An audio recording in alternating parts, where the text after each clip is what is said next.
Bem-vindo ao Manual da Mente. Aqui transformamos livros em capítulos narrados, para você absorver mais conteúdo em menos tempo. Aproveite o capítulo de hoje. Pensa só numa história. Por quase 100 anos, o ciclismo profissional na Grã-Bretanha era, para ser bem gentil, medíocre. Pra não dizer outra coisa, né? Pois é, desde 1908 eles tinham ganhado uma única medalha de ouro olímpica. Uma. E em 110 anos, nenhum ciclista britânico tinha vencido a corrida mais importante de todas, o Tour de France. A situação era tão ruim que um dos maiores fabricantes de bicicletas da Europa se recusou a vender equipamentos para a equipe, Sério? com medo de queimar a marca. Exato. Com medo de que associar a marca a eles prejudicasse a reputação. Era esse o nível. Nossa, E aí, de repente, tudo muda. tudo um Buda. Em 2003, a British Cycling contrata um cara chamado Dave Brailsford como seu novo diretor de performance. E a abordagem dele não foi tipo buscar uma grande revolução. Pelo contrário. E qual foi a estratégia dele, então? A filosofia dele era algo que ele chamou de a agregação de ganhos marginais. A ideia central era, surpreendentemente simples, melhorar 1% em absolutamente tudo que se possa imaginar. E quando a gente fala tudo, é tudo mesmo. Os materiais que a gente analisou detalham isso. Eles não só redesenharam os assentos das bicicletas para ficarem mais confortáveis, o que já é esperado. Isso seria o básico, né? Exato. Eles foram além. Passaram álcool nos pneus para ter uma aderência um pouquinho melhor. Fizeram os ciclistas usarem shorts aquecidos eletricamente para manter a temperatura ideal dos músculos. Mas o mais maluco nem é isso. Não, eles foram muito mais longe. Testaram, diferentes géis de massagem para descobrir qual deles levava uma recuperação muscular um tiquinho mais rápida. Caramba! Contrataram um cirurgião para ensinar cada ciclista a lavar as mãos do jeito certo, tudo para reduzir a chance de pegar um resfriado. E chegaram ao ponto de determinar o travesseiro e o colchão exatos para cada atleta. E levavam esse kit para os hotéis. Isso parece uma obsessão. Uma loucura com detalhes minúsculos. Mas e os resultados? Aí é que tá. Os resultados foram absurdos. Em só 5 anos, nas Olimpíadas de 2008, a equipe britânica dominou. Levou 60% das medalhas de ouro. 60%. Depois, em 2012, em Londres, eles quebraram 9 recordes olímpicos e 7 recordes mundiais. E, finalmente, naquele mesmo ano, um britânico venceu o Tour de France pela primeira vez. E não parou por aí, né? Eles venceram de novo e de novo. Uma equipe que era uma piada virou uma dinastia. Exatamente. E essa história impressionante é o ponto de partida perfeito para a nossa análise de hoje. A missão aqui é entender o poder surpreendente que se esconde por trás dessas pequenas melhorias. Não se trata de grandes transformações, mas de como mudanças minúsculas, quase invisíveis, quando somadas.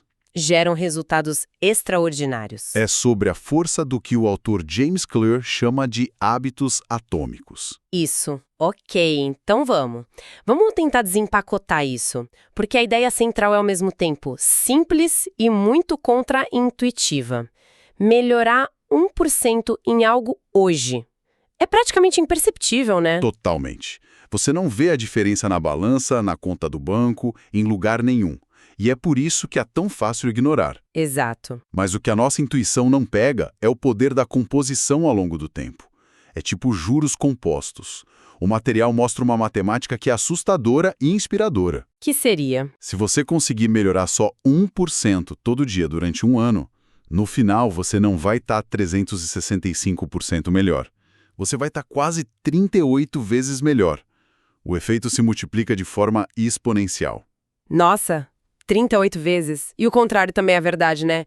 Essa é a parte que assusta. É a parte que assusta. Se você piorar 1% todo dia com uma decisão ruim, uma procrastinação, dia após dia, você não termina o ano só um pouco pior. Você decai violentamente até chegar perto de zero. O tempo magnifica a margem entre sucesso e fracasso. É por isso que os hábitos diários são tão cruciais. Eles parecem não fazer diferença num dia, mas o impacto deles ao longo de meses ou anos é enorme. É como aquela analogia do avião que decola de Los Angeles para Nova York. Ah, essa é ótima. Se o piloto ajustar o nariz do avião em só 3,5 graus para o sul, uma mudança minúscula, quase invisível na decolagem, Ele não vai pousar em Nova York. ele vai pousar em Washington, D.C., a centenas de quilômetros do destino. Nossos hábitos são esses 3,5 graus. Faz todo sentido. Mas é aí que mora o problema, certo? É aqui que a maioria das pessoas desiste, porque a gente não vê o avião chegando em Washington no primeiro dia. A gente se esforça, vai na academia, estuda, e por semanas, às vezes meses, parece que nada acontece. Você tocou no ponto central da dificuldade. O material chama isso de Vale da Decepção. O Vale da Decepção? Gostei do nome. É aquele platô, sabe? Onde a gente se esforça, mas os resultados que a gente espera não aparecem. A gente tem uma expectativa de progresso linear. Se eu me esforço X, quero ver Y de resultado. Mas a realidade é diferente. O progresso, muitas vezes, é retardado. É aqui que a analogia do cubo de gelo que o material apresenta é genial. É perfeita. Imagina que você está numa sala fria, a menos 4 graus, com um cubo de gelo na sua frente. Você começa a aquecer a sala grau por grau. A temperatura sobe para menos 3, nada acontece. Menos 2, nada. Menos 1, ainda nada. Você está colocando energia, fazendo trabalho, mas o cubo de gelo continua lá, intacto. Frustrante. Muito. E aí a temperatura sobe mais 1 grau, de menos 1 para 0. E de repente, Tudo acontece. O gelo começa a derreter. Aquele 1 grau que parecia igual a todos os outros destravou uma transformação gigantesca. então o ponto é que o trabalho feito antes não foi desperdiçado. De forma alguma. Ele estava sendo armazenado. Estava construindo o potencial para mudança. Isso é o que o autor chama de platô do potencial latente. Nossos esforços não são perdidos. Eles estão só se acumulando até atingir o ponto de virada. Ok, entendi. A parte da paciência, do efeito composto. Mas isso me leva a uma outra ideia do material que, sinceramente, soa bem radical. Qual delas? A de esquecer as metas e focar nos sistemas. Isso vai contra tudo que a gente aprende. A gente quer vencer o campeonato, faturar 1 milhão, perder 10 quilos. São metas. Sim. Parece contraintuitivo, mas a lógica é muito poderosa. Vamos definir os termos. Metas são sobre o resultado que se quer alcançar. Sistemas são sobre os processos que levam a esses resultados. Ok. E o problema fundamental das metas, segundo o autor, é que vencedores e perdedores têm exatamente as mesmas metas. Peraí. Como assim? Essa afirmação é bem forte. Vencedores e perdedores têm as mesmas metas. Pensa bem, todo atleta que vai para uma Olimpíada tem a meta de ganhar a medalha de ouro. Todo candidato a uma vaga de emprego tem a meta de conseguir o trabalho. Se quem vence e quem perde compartilham a mesma ambição, então a meta não pode ser o que os diferencia. O que os diferencia é o sistema. É o sistema de preparação, de treino, de execução que eles seguem consistentemente. Certo. Então, se um técnico de basquete ignorasse completamente a meta de vencer o campeonato e focasse 100% em ter o melhor treino possível hoje, os resultados viriam naturalmente. O sistema produz o resultado. Exatamente. E tem mais. Focar só na meta cria outros problemas. Primeiro, restringe a felicidade. Existe aquela mentalidade do eu só serei feliz quando eu atingir a meta. Isso. Adia a satisfação para um futuro distante, enquanto que se o foco é no sistema, dá para sentir satisfação toda vez que se executa o processo, né? Você se apaixona pelo ato de treinar, não só pela ideia de vencer. Perfeito. E tem outro problema. O que acontece depois que a meta é atingida? O exemplo da maratona é clássico. A pessoa treina por meses, cruza a linha de chegada e para de correr. Isso. A motivação desaparece porque a meta que empurrava já não existe mais. É o efeito ioiô. A meta criou uma motivação temporária, não uma mudança de estilo de vida. É a diferença entre resolver um problema no nível do resultado, tipo, preciso emagrecer para o verão, e resolver no nível do sistema, que seria, Preciso construir uma rotina saudável que eu consiga manter. Essa é a essência. Corrija os inputs e os outputs se corrigem sozinhos. As metas te ajudam a vencer o jogo uma vez.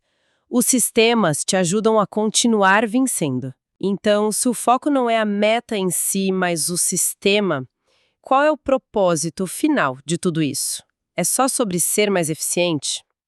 O material sugere que tem algo bem mais profundo acontecendo aqui. Sim, e essa é a estrela polar de todo o conceito. O verdadeiro propósito de construir hábitos não é apenas alcançar um resultado externo, é mudar quem você é. É uma questão de identidade. Exato. O autor descreve 3 camadas de mudança. A mais superficial é mudar os resultados. Quero perder peso. A intermediária é mudar os processos. Vou seguir esta rotina de exercícios. Mas a camada mais profunda e mais poderosa é mudar a identidade. É mudar o foco de eu quero ter isso para eu quero ser este tipo de pessoa. Exatamente. O objetivo não é ler um livro, é se tornar um leitor. O objetivo não é correr uma maratona, é se tornar um corredor. E cada pequena ação que se toma funciona como um voto para o tipo de pessoa que se quer tornar. Essa parte, para mim, foi a grande virada de chave do material, a ideia do voto. É muito poderosa. Se eu arrumo a minha cama de manhã, mesmo sendo uma ação minúscula, Você deu um voto. eu dei um voto para eu sou uma pessoa organizada. Se eu escrevo um parágrafo, eu dei um voto para eu sou uma escritora. Se eu vou para academia, mesmo que por 5 minutos, eu dei um voto para eu sou o tipo de pessoa que não perde treinos. E esses votos se acumulam. Não é preciso mudar da noite para o dia. É só preciso começar a acumular evidências, pequenos votos que provem a sua nova identidade para si mesmo. Com o tempo, a autoimagem começa a mudar, não por pensamento positivo, mas por ter provas concretas das suas ações. Então não é sobre fingir até conseguir, mas sim provar para si mesmo com pequenas vitórias que já se é aquilo. A identidade emerge dos hábitos. Perfeito. O verdadeiro motivo pelo qual os hábitos importam é que eles são o caminho para mudar as crenças que temos sobre nós mesmos. Você literalmente se torna os seus hábitos. Então, quando a gente olha para trás, para a história da equipe de ciclismo britânica, a mensagem fica muito clara. A busca por melhoria não precisa ser sobre transformações gigantescas e imediatas. Ela começa com a crença de que um pequeno ganho de 1%, algo quase invisível, pode fazer toda a diferença se for aplicado de forma consistente. E essa consistência fica muito mais fácil de alcançar quando a gente muda o nosso foco.